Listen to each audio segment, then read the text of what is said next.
नौजवान उस वेले आज़ादी की मंग करते सी। उन्हें सब तो पहले पंजाब च उस कानून च फड़े गए वो मेरे फादर सन। 19 साल की उम्र च 8 महीने गुरदासपुर की जेल चो रहे। जमादार की उपाधि नूं सूबेदार किया गया। सूबेदार अजीत सिंह के नाम नाल मुखातब होने लगे। जमादार अजीत सिंह साडे दादा जी जो एंटर करन लगे तो इन्हां नूं रोक लिया गया। कहावतां सज्जे खब्बे सुनी दियां सी कि बोर्ड की थां बोर्ड नहीं लग सकता। जॉर्ज पंचम के कंज दस्सिया कि sir he is the only surviving officer of your tenure. भाव अर्थ भी ये इको एक जिंदा अफसर हैं जो तुहाडी बटालीयनां च मलैया च और वर्ल्ड वॉरां च जापान च भी जिथे जिथे सिख फौज गई भी उन्हां दा ये एक सूबेदार जीवित है। वो जॉर्ज पंचम ने उन्होंने जफ्फी च ले लिया। फौरी तौर पर सूबेदार अजीत सिंह साडे दादा जी नूं सब रजिस्ट्रार जिन्हों नैब तहसीलदार आप अज कह दिंदे हैं वो मुक्तसर का नैब तहसीलदार नियुक्त करता। बबानियां कहानियां पुत सपुत करेन ये जथेदार गुरचरण सिंह जी टौड़ा साहब आपदे संबोधन विच जॉर्ज पंचम नूं अज दी पीढ़ी नूं समझण च थोड़ी जी कठिनाई होएगी।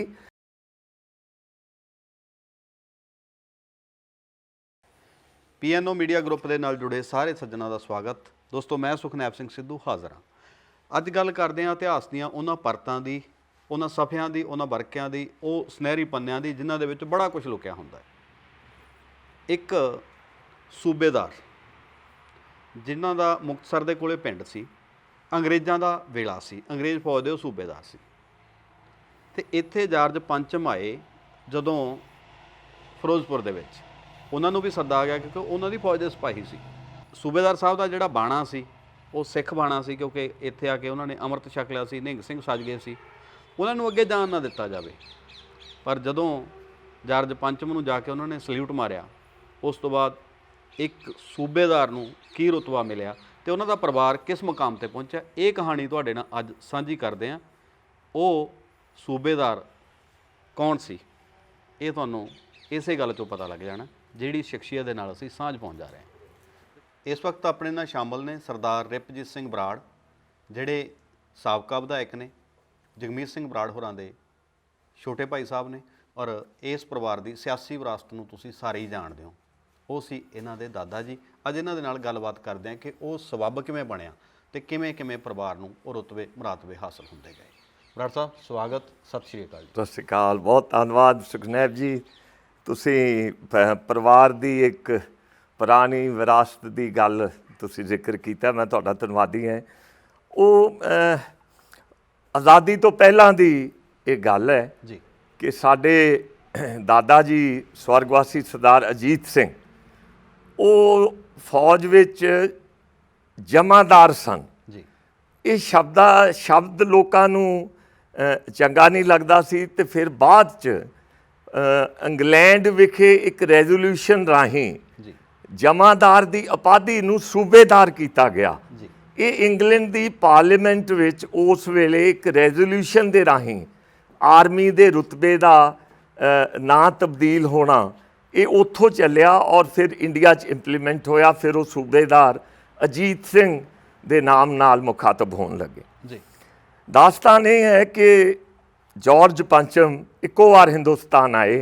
रविंद्रनाथ टैगोर ने जदों जन गण मन लिखिया वो उन्हां दी मैं समझदा है कि जॉर्ज पंचम के स्वागत तो अगे तुरदियां जन गण मन जो लिखिया गया रविंद्रनाथ टैगोर वालों वो एक तरह नाल जॉर्ज पंचम नूं वैलकम किया उन्होंने इंडिया। जी जी कलकत्ते तो हो के वो अचानक उन्हों का प्रोग्राम बनया कि सेंसिटिविटी सन लाहौर विच पाकिस्तान इंडिया की गलबात शुरू हो चुकी सी लोकां च। तो उन्होंने पोलिटिकली सेंसिटिव एरिया होने के नाते उन्होंने फिरोजपुर नूं चुनिया कि जॉर्ज पंचम फिरोजपुर आउणगे और पंजाब के मौजूदा हालातां बारे और सारी ब्यूरोक्रेसी सारे हिंदुस्तान के जो उस वेले मोढी अफसर सन उन्होंने फिरोजपुर विखे सद्या। ਲੇਕਿਨ ਜਿਵੇਂ ਆਰਮੀ ਦੀ ਇੱਕ ਬੜੀ ਮਹਾਨ ਵਿਰਾਸਤ ਹੈ ਔਰ ਆਰਮੀ ਦੇ ਆਫੀਸਰਸ ਆਪਦੇ ਸਬੋਰਡੀਨੇਟਸ ਦਾ ਕਿਸ ਸੰਜੀਦਗੀ ਨਾਲ ਔਰ ਸੈਂਸਿਟਿਵਿਟੀ ਨਾਲ ਖਿਆਲ ਰੱਖਦੇ ਹੈ, ਉਹਦਾ ਇੱਕ ਨਮੂਨਾ ਕਿ ਜਾਰਜ ਪੰਚਮ ਨੇ ਆਪਦੇ ਸਬੋਰਡੀਨੇਟਸ ਨੂੰ ਇਹ ਕਿਹਾ ਕਿ ਵਰਲਡ ਵਾਰਾਂ 'ਚ ਔਰ ਵੱਖ-ਵੱਖ ਮੁਲਕਾਂ 'ਚ, ਮਲਾਇਆ 'ਚ, ਬ੍ਰਿਟਿਸ਼ 'ਚ, ਯੂਰਪ 'ਚ, ਵੀ ਜਿਹੜੇ ਸਿੱਖ ਫੌਜੀ ਮੇਰੀ ਬਟਾਲੀਅਨ 'ਚ ਲੜੇ ਜੀ, ਉਹਨਾਂ ਦਾ ਪਤਾ ਕਰੋ। ਅਗਰ ਕੋਈ ਫਿਰੋਜ਼ਪੁਰ ਜ਼ਿਲ੍ਹੇ 'ਚ ਅਜੇ ਜਿਉਂਦਾ ਹੈ ਜਾਂ ਉਹ ਉਪਸਥਿਤ ਹੈ ਤੇ ਰਾਤ ਦੇ ਖਾਣੇ ਦਾ ਨਿਉਤਾ ਉਹਨੂੰ ਜ਼ਰੂਰ ਜਾਣਾ ਚਾਹੀਦਾ ਜੀ। ਇਹ ਉਹਨਾਂ ਦਾ ਇਲਾਹੀ ਹੁਕਮ ਹੋ ਗਿਆ ਔਰ ਜਾਰਜ ਪੰਚਮ ਦਾ ਹੁਕਮ ਉਸ ਵੇਲੇ ਇੱਕ ਬੜਾ, ਔਰ ਉਹਨਾਂ ਨੇ ਬੜੀ ਬਰੀਕੀ ਨਾਲ ਅਧਿਐਨ ਕੀਤਾ। ਲੱਭਦੇ ਉਹ ਸਾਡੇ ਗਰੀਬ ਨੁਮਾ ਘਰੇ ਪਹੁੰਚੇ। ਤੋ ਦਾਦਾ ਜੀ ਹੁਰੀ ਉੱਥੇ ਮੱਝਾਂ ਬੰਨੀਆਂ ਸੀ ਤੇ ਉਹ ਆਪਦਾ ਮੰਜਾ ਡਾਈ ਬੈਠੇ ਸੀ ਕਸ਼ਹਿਰਾ ਔਰ ਉੱਤੇ ਚੋਲਾ ਪਾਉਂਦੇ ਸੀ ਜੀ, ਔਰ ਦਾੜਾ ਪ੍ਰਕਾਸ਼ ਕੀਤਾ ਹੋਇਆ ਸੀ, ਸਿਮਰਨ ਕਰਦੇ ਸੀ। ਤੇ ਉਹ ਜਦੋਂ ਕਾਰਡ ਦੇਣ ਆਏ, ਪਹਿਲਾ ਚੰਬਾ ਤਾਂ ਉਹਨਾਂ ਨੂੰ ਲੱਗਿਆ ਵੀ ਇਹ ਬਜ਼ੁਰਗ ਨੂੰ ਜਾਰਜ ਪੰਚਮ ਨੇ ਕਿਵੇਂ ਸੱਦਿਆ ਹੈ। ਚਲੋ ਉਹ ਮਜਬੂਰ ਸੀ ਆਪਦੀ ਡਿਊਟੀ ਤੋਂ ਤੇ ਉਹਨਾਂ ਨੇ ਉਹ ਕਾਰਡ ਉਹਨਾਂ ਦੇ ਹਵਾਲੇ ਕੀਤਾ। ਕਾਸਮ ਨੇ ਕਾਰਡ ਭੇਜਤਾ। ਹਾਂ, ਕਾਰਡ ਭੇਜਤਾ, ਕਾਰਡ ਨਿਉਤੇ ਦਾ। ਔਰ ਕਾਰਡ ਸਾਡੇ ਘਰੇ ਅੱਜ ਤਾਈਂ ਉਪਸਥਿਤ ਹੈਗਾ ਔਰ ਉਹਦੇ ਤੇ ਬਹੁਤ ਮਤਲਬ ਇੱਕ ਜਿਹੜੀ ਬ੍ਰਿਟਿਸ਼ ਫਿਲਾਸਫੀ ਔਰ ਉਹ ਰਾਜ ਕਰਨ ਦਾ ਜੋ ਉਹਨਾਂ ਦਾ ਢੰਗ ਸੀ, ਉਹ ਬ੍ਰਿਟਿਸ਼ ਪੰਚਮ ਦਾ ਜਿਹੜਾ ਜਾਰਜ ਪੰਚਮ ਦਾ ਜਿਹੜਾ ਕਾਰਡ ਹੈ ਉਹ ਇੱਕ ਮੂੰਹ ਬੋਲ ਦੀ ਤਸਵੀਰ ਹੈ ਕਿ ਕਿੰਨਾ ਉਹਦਾ ਰੋਬ ਔਰ ਕਿੰਨਾ ਉਹਦੀ ਇੱਕ ਮਾਨਤਾ ਸੀ ਕਿ ਜਾਰਜ ਪੰਚਮ ਦਾ ਕਾਰਡ ਆਇਆ। ਇਹ ਕਾਰਡ ਲੈ ਕੇ ਬੱਸ ਇੱਥੋਂ ਚੜ੍ਹੇ, ਫਿਰੋਜ਼ਪੁਰ ਪਹੁੰਚੇ ਤੇ ਉੱਥੇ ਵੱਖ-ਵੱਖ ਡਿਗਨਿਟਰੀਜ਼ ਆਪਦੀਆਂ ਵਾਈਫਸ ਦੇ ਨਾਲ, ਅੰਗਰੇਜ਼ ਅਫਸਰ, ਹਿੰਦੁਸਤਾਨ ਦੀ ਬਿਊਰੋਕ੍ਰੇਸੀ, ਹੋਰ ਸੋ ਕਾਲਡ ਅਲੀਟ ਜਿਨ੍ਹਾਂ ਨੂੰ ਆਪਾਂ ਅਲੀਟ ਕਹਿ ਦਿੰਦੇ ਹਾਂ, ਸਰਦਾਰ, ਬੜੇ ਵੱਡੇ ਜ਼ਮੀਨਦਾਰ, ਲੈਂਡਲੋਰਡ ਜੋ ਉੱਥੇ ਇਨਵਾਈਟਡ ਸਨ, ਉਹ ਐਂਟਰੀ ਕਰ ਰਹੇ ਸੀ ਹੌਲੀ। ਲੇਕਿਨ ਇਹਨਾਂ ਦੇ ਹੱਥ 'ਚ ਬਜ਼ੁਰਗਾਂ ਦੇ ਕਾਰਡ, ਜਮਾਦਾਰ ਅਜੀਤ ਸਿੰਘ ਸਾਡੇ ਦਾਦਾ ਜੀ ਜਦੋਂ ਐਂਟਰ ਕਰਨ ਲੱਗੇ ਤੇ ਇਹਨਾਂ ਨੂੰ ਰੋਕ ਲਿਆ ਗਿਆ, ਕਿਉਂਕਿ ਤਸੱਵਰ ਹੀ ਨਹੀਂ ਕੋਈ ਕਰ ਸਕਦਾ ਸੀ ਕਿ ਇਹ ਸਿੱਖੀ ਸਰੂਪ ਦੇ ਬਾਣਾ ਵਾਲਾ, ਅੰਮ੍ਰਿਤ ਛਕਿਆ ਵਾਲਾ ਬੰਦਾ ਇਹ ਅਨਪੜ੍ਹ ਲੱਗਦਾ। ਕੋਈ ਬਾਣੇ ਤੋਂ ਤਾਂ ਕੋਈ ਉਹਨਾਂ ਨੂੰ ਤਕਲੀਫ ਨਹੀਂ ਸੀ, ਪਰ ਉਹਨਾਂ ਨੂੰ ਇਹ ਮਹਿਸੂਸ ਹੁੰਦਾ ਸੀ ਕਿ ਫੌਜੀਆਂ ਵਾਲੀ ਦਿੱਖ ਨਹੀਂ ਸੀ, ਮਤਲਬ ਹਾਂ, ਫੌਜੀਆਂ ਵਾਲੀ ਦਿੱਖ ਨਹੀਂ ਸੀ ਜੀ। ਤੋ ਜਦੋਂ ਕਾਰਡ ਉਹਨਾਂ ਨੇ ਦਿਖਾਇਆ, ਉਹਨਾਂ ਨੇ ਫਿਰ ਵੀ ਤਸਲੀਮ ਨਹੀਂ ਕੀਤਾ। ਇਹਦੇ 'ਚ 1-2 ਮਿੰਟ ਬਹਿਸ ਕਰਦਿਆਂ ਜਦੋਂ ਗੁਜ਼ਰੇ ਤੇ ਜਾਰਜ ਪੰਚਮ ਆਪਦਾ ਵਾਈਨ ਦਾ ਗਲਾਸ ਲੈ ਕੇ ਆਪਦੇ ਕਲੀਗਸ ਨਾਲ ਉੱਥੋਂ ਕੋਈ 100 ਮੀਟਰ ਦੇ ਦੂਰੀ ਤੇ ਖੜਾ ਸੀ ਜੀ। ਉਹਦੇ ਇੱਕਦਮ ਨਜ਼ਰ ਪਿਆ ਤੇ ਉਹਨੇ ਆਪਦੇ ਡੀਸੀ ਨੂੰ ਘੱਲਿਆ ਵੀ ਇਹ ਕੀ ਗੱਲ ਹੈ ਕਿ ਉੱਥੇ ਵਾਟ ਇਜ਼ ਦੀ ਪ੍ਰੋਬਲਮ। ਉਹ ਜਾ ਕੇ ਜਦੋਂ ਏਡੀਸੀ ਆਇਆ, ਉਹਨੇ ਬੜੇ ਸਤਿਕਾਰ ਨਾਲ ਬਜ਼ੁਰਗਾਂ ਨੂੰ ਅੰਦਰ ਲਿਜਾ ਕੇ ਜਾਰਜ ਪੰਚਮ ਦੇ ਕੰਨ 'ਚ ਦੱਸਿਆ ਕਿ sir, he is the only surviving officer of your tenure. ਭਾਵ ਅਰਥ ਵੀ ਇਹ ਇੱਕੋ ਇੱਕ ਜ਼ਿੰਦਾ ਅਫਸਰ ਹਨ ਜੋ ਤੁਹਾਡੀ ਬਟਾਲੀਅਨਾਂ 'ਚ, ਮਲਈਆ 'ਚ ਔਰ ਵਰਲਡ ਵਾਰਾਂ 'ਚ, ਜਾਪਾਨ 'ਚ ਵੀ ਜਿੱਥੇ ਸਿੱਖ ਫੌਜ ਗਈ ਵੀ ਉਹਨਾਂ ਦਾ ਇਹ ਇੱਕ ਸੂਬੇਦਾਰ ਜੀਵਤ ਹੈ। ਇਹ ਤੁਹਾਡੇ ਕਾਰਡ ਰਾਹੀਂ ਤੁਹਾਡੇ ਨਿਉਤੇ 'ਤੇ ਆਇਆ ਹੈ। ਜਦੋਂ ਅੱਖ ਨਾਲ ਅੱਖ ਮਿਲੀ ਤੇ ਹਾਲਾਂਕਿ ਤਾਂ ਡਰੈਸ ਤੋਂ ਬਿਨਾਂ ਸੈਲਿਊਟ ਜਿਹੜਾ ਕਰਨਾ ਹੈ ਉਹ ਫੌਜ 'ਚ ਮਾਨਿਆ ਨਹੀਂ, ਲੇਕਿਨ ਬਜ਼ੁਰਗਾਂ ਨੇ ਸਤਿਕਾਰ ਵਜੋਂ ਉਹਨੂੰ ਹਾਫ ਸੈਲਿਊਟ ਆਂਦੇ ਹੈ ਵੀ ਆਪਦੇ ਜਰਨੈਲ ਨੂੰ ਜਦੋਂ ਸਲੂਟ ਕੀਤਾ ਤੇ ਉਹ ਜਾਰਜ ਪੰਚਮ ਨੇ ਉਹਨਾਂ ਨੂੰ ਜੱਫੀ 'ਚ ਲੈ ਲਿਆ। ਸੋ ਉਹਨਾਂ ਨੇ ਆਪਦਾ ਨੰਬਰ ਦੱਸਿਆ ਵੀ ਜੋ ਫੌਜੀ ਲਹਿਜਾ ਸੀ ਵੀ ਫਲਾਨੀ ਬਟਾਲੀਅਨ ਫਲਾਨਾ ਨੰਬਰ, ਤੇ ਇਹ ਦੱਸਦੇ ਹੈ, ਅਸੀਂ ਤਾਂ ਚਲੋ ਮਤਲਬ ਉਦੋਂ ਜੰਮੇ ਵੀ ਨਹੀਂ ਸੀ, ਕਿ ਉਸ ਮਹਿਫਿਲ 'ਚ ਇੱਕ ਅਤੀ ਸਤਿਕਾਰਤ ਮਹਿਮਾਨ ਨੂੰ ਜਿਵੇਂ ਨਵਾਜਦੇ ਹੈ, ਉਵੇਂ ਬਜ਼ੁਰਗਾਂ ਦੀ ਸੇਵਾ ਜਾਰਜ ਪੰਚਮ ਦੇ ਅਰਦਲੀਆਂ ਨੇ, ਆਫਿਸਰਸ ਨੇ ਇੱਕ ਬੜੇ ਬਿਹਤਰੀਨ ਹੋਸਟ ਵਾਂਗ ਜੀ ਜਾਰਜ ਪੰਚਮ ਨੂੰ ਅੱਜ ਦੀ ਪੀੜ੍ਹੀ ਨੂੰ ਸਮਝਣ 'ਚ ਥੋੜ੍ਹੀ ਜਿਹੀ ਕਠਿਨਾਈ ਹੋਏਗੀ।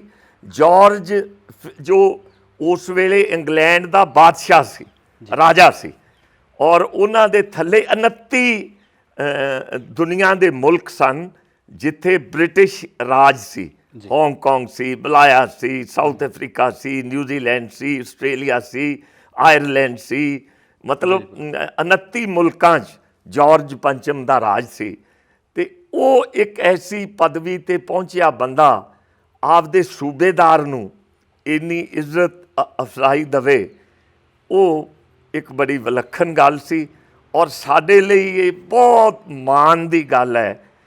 ਅਤੇ ਸਭ ਤੋਂ ਵੱਡੀ ਫਰਾਖ ਦਿਲੀ ਸਾਧ ਸੁਖਨੈਬ ਸਿੰਘ, ਜਦੋਂ ਡਿਨਰ ਬੈਂਕੁਏਟ ਮੁੱਕਿਆ ਜੀ ਤੇ ਮੁਕਤਸਰ ਦੇ ਔਰ ਜ਼ਿਲ੍ਹਾ ਫਿਰੋਜ਼ਪੁਰ ਦੇ ਉੱਚ ਕੋਟੀ ਦੇ ਅਫਸਰ ਉੱਥੇ ਮੌਜੂਦ ਸੀ ਔਰ ਇਹ ਜਾਰਜ ਪੰਚਮ ਸਮਝ ਚੁੱਕੇ ਸੀ ਕਿ ਪੜ੍ਹਿਆ ਲਿਖਿਆ ਜਿਹੜਾ ਸੂਬੇਦਾਰ ਸੀ, ਉਹਨਾਂ ਨੇ ਇਨ ਆਨਰ ਆਫ ਹਿਸ ਸਰਵਿਸਿਜ਼, ਉਹਨਾਂ ਦੇ ਖਿਦਮਾਤ ਜੋ ਦਿੱਤੇ ਉਹਨਾਂ ਨੇ ਬ੍ਰਿਟਿਸ਼ ਰਾਜ ਨੂੰ, ਹਿੰਦੁਸਤਾਨ ਨੂੰ, ਉਹਦਾ ਕੁਝ ਪੇਬੈਕ ਕਰਨ ਲਈ ਫੌਰੀ ਤੌਰ 'ਤੇ ਸੂਬੇਦਾਰ ਅਜੀਤ ਸਿੰਘ ਸਾਡੇ ਦਾਦਾ ਜੀ ਨੂੰ ਸਬ ਰਜਿਸਟਰਾਰ, ਜਿਹਨੂੰ ਨਾਇਬ ਤਹਿਸੀਲਦਾਰ ਆਪਾਂ ਅੱਜ ਕਹਿ ਦਿੰਦੇ ਹਾਂ, ਉਹ ਮੁਕਤਸਰ ਦਾ ਨਾਇਬ ਤਹਿਸੀਲਦਾਰ ਨਿਯੁਕਤ ਕਰਤਾ ਔਰ 19 ਸਾਲ ਉਹ ਮੁਕਤਸਰ ਦੇ ਨਾਇਬ ਤਹਿਸੀਲਦਾਰ ਰਹੇ।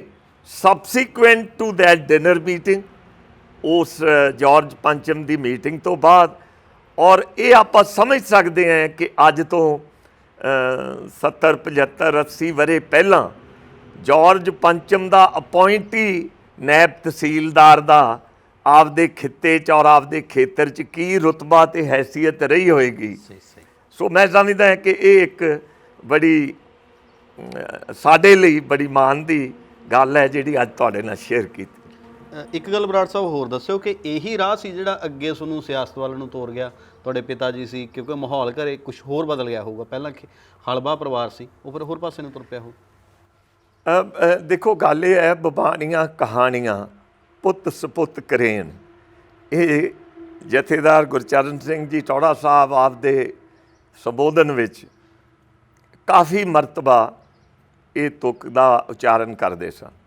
ਮੈਨੂੰ ਬੜੀ ਬਚਪਨ ਤੋਂ ਇਸ ਗੱਲ ਤੋਂ ਮੈਂ ਪ੍ਰਭਾਵਿਤ ਸੀ ਜੀ। ਅਤੇ ਇੱਕ ਕਹਾਵਤਾਂ ਸੱਜੇ ਖੱਬੇ ਸੁਣੀ ਦੀਆਂ ਸੀ ਕਿ ਬੋਰਡ ਦੀ ਥਾਂ ਬੋਰਡ ਨਹੀਂ ਲੱਗ ਸਕਦਾ ਜੀ, ਲੇਕਿਨ ਉਹਨਾਂ ਦੀ ਸਿੱਖਿਆ, ਗੁਰਬਾਣੀ ਦੀ ਸਿੱਖਿਆ ਔਰ ਡਿਸਿਪਲਿਨ ਦੀ ਸਿੱਖਿਆ, ਉਹ ਮੇਰੇ ਫਾਦਰ ਸਾਹਿਬ ਵਿੱਚ ਇਨਕਲਕੇਟ ਹੋਈ ਉਸ ਤੋਂ ਬਾਅਦ।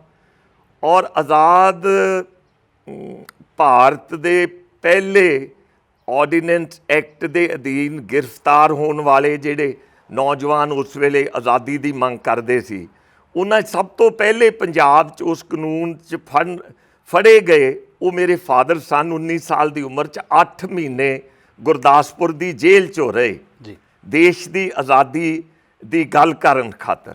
ਤਾਂ ਉੱਥੋਂ ਇੱਕ ਐਸਾ ਜਾਗ ਲੱਗਿਆ ਕਿ ਫਿਰ ਉਹਨਾਂ ਨੂੰ ਐਸੀ ਬਿਹਤਰੀਨ ਲੀਡਰਸ਼ਿਪ ਗਿਆਨੀ ਕਰਤਾਰ ਸਿੰਘ, ਮਾਸਟਰ ਤਾਰਾ ਸਿੰਘ ਹੋਰਾਂ ਦੀ ਮਿਲੀ ਕਿ ਉਹ ਬੜੀ ਛੋਟੀ ਉਮਰ 'ਚ ਉਹ MLA ਬਾਘੇ ਪੁਰਾਣੇ ਤੋਂ 27 28 ਸਾਲ ਦੀ ਉਮਰ 'ਚ ਬਣੇ। ਔਰ ਫਿਰ ਉਹਨਾਂ ਦੀ ਜੀਵਨ ਸ਼ੈਲੀ, ਉਹ 4-5 ਵਾਰ MLA ਰਹੇ, ਮਿਨਿਸਟਰ ਰਹੇ। ਪਰਿਵਾਰ 'ਚ ਆਪਦੇ ਮੂੰਹੋਂ ਕੋਈ ਗੱਲ ਕਰਨੀ ਬਾਹਲੀ ਸ਼ੋਭਦੀ ਨਹੀਂ, ਲੇਕਿਨ ਪੰਜਾਬ ਦਾ ਆਵਾਮ ਔਰ ਹਿੰਦੁਸਤਾਨ ਦਾ ਆਵਾਮ ਇਸ ਗੱਲ ਦਾ ਗਵਾਹ ਹੈ ਕਿ ਨਿਮਰਤਾ, ਹਲੀਮੀ ਔਰ ਇਮਾਨਦਾਰੀ, ਇਹ 3 ਗੁਣ ਧਾਰਦੇ ਹੋਏ ਬਜ਼ੁਰਗਾਂ ਨੇ ਰਾਜਨੀਤੀ ਕੀਤੀ। ਸਾਹ ਜਗਮੀਤ ਸਿੰਘ ਬਰਾੜ ਨੇ ਦੇਸ਼ ਪੱਧਰ ਤੱਕ ਉਹਨਾਂ ਨੇ ਕਾਫੀ ਖਿਦਮਤ ਕੀਤੀ ਪੰਜਾਬ ਦੇ ਆਵਾਮ ਦੀ, ਆਪਦੇ ਪਾਰਲੀਮੈਂਟ 'ਚ ਯੋਗਦਾਨ ਖਾਤਰ। ਤਾਂ ਫਿਰ ਉਸ ਤੋਂ ਬਾਅਦ ਮੈਨੂੰ ਮੌਕਾ ਕੁਛ ਚਿਰ ਮਿਲਿਆ MLA ਰਹਿਣ ਦਾ। ਸੋ ਪਰਿਵਾਰ ਦਾ ਹੌਲੀ ਹੌਲੀ ਜਿਹੜਾ ਪਿਛਲੇ ਬਜ਼ੁਰਗਾਂ ਦੀਆਂ ਸਿੱਖਿਆਵਾਂ, ਉਹਨਾਂ ਦੇ ਕਾਰਨਾਮੇ ਸਨ, ਉਹਨਾਂ ਤੋਂ ਤੁਰਦਿਆਂ ਤੁਰਦਿਆਂ ਇਸ ਮੁਕਾਮ 'ਤੇ ਪਹੁੰਚੇ। ਬਹੁਤ ਮਿਹਰਬਾਨੀ ਬਰਾੜ ਸਾਹਿਬ, ਬਹੁਤ ਧੰਨਵਾਦ ਸਾਧ ਸੁਖਨੈਬ ਸਿੰਘ, ਤੁਹਾਡੀ ਸਾਰੀ ਟੀਮ ਦਾ। ਤੁਹਾਡੇ ਸਾਰੇ ਵਿਊਜ਼ ਨੂੰ ਵਾਹਿਗੁਰੂ ਜੀ ਕਾ ਖਾਲਸਾ, ਵਾਹਿਗुरु जी की फतेह। कौन कहता है कि आसमां में शेद हो नहीं सकता, एक पत्थर तो तबीयत से उछालो यारो। सो कुदरत भी ਇਹੋ ਜਿਹੇ ਪੱਥਰ ਬਣਾ ਦਿੰਦੀ ਹੈ, ਇਹੋ ਜਿਹੀ ਤਬੀਅਤ ਬਣਾ ਦਿੰਦੀ ਹੈ, ਇਹੋ ਜਿਹੇ ਮੌਕੇ ਬਣਾ ਦਿੰਦੀ ਹੈ ਕਿ ਜਦੋਂ ਮਿਹਰਬਾਨ ਵੀ ਹੋ ਜਾਂਦੀ ਹੈ ਕੁਦਰਤ, ਕਹਿਰਬਾਨ ਵੀ ਹੋ ਜਾਂਦੀ ਹੈ। ਜਦੋਂ ਮਿਹਰਬਾਨੀਆਂ ਹੁੰਦੀਆਂ ਤੇ ਫਿਰ ਤੁਸੀਂ ਦੇਖੋ, ਜਿਵੇਂ ਅਸੀਂ ਕਹਾਣੀ ਸਾਂਝੀ ਕਰਕੇ ਹਟੇ ਹਾਂ ਸਰਦਾਰ ਅਜੀਤ ਸਿੰਘ ਬਰਾੜ ਹੋਰਾਂ ਦੀ, ਉਹ ਸੂਬੇਦਾਰ ਸੀ, ਸੇਵਾ ਮੁਕਤ ਸੀ, ਸੋਚਿਆ ਨਹੀਂ ਹੋਣਾ ਕਿ ਇਵੇਂ ਵੀ ਹੋ ਜਾਊਗਾ, ਪਰ ਉਹ ਨਾਇਬ ਤਹਿਸੀਲਦਾਰ ਬਣ ਗਏ ਸੀ। ਕਿਤੇ ਨਾ ਕਿਤੇ ਇੱਥੇ ਕੁਦਰਤ ਦਾ ਵੀ ਹੱਥ ਹੁੰਦਾ ਹੈ ਤੇ ਤੁਹਾਡਾ ਮੁਕੱਦਰ ਵੀ ਕੰਮ ਕਰਦਾ।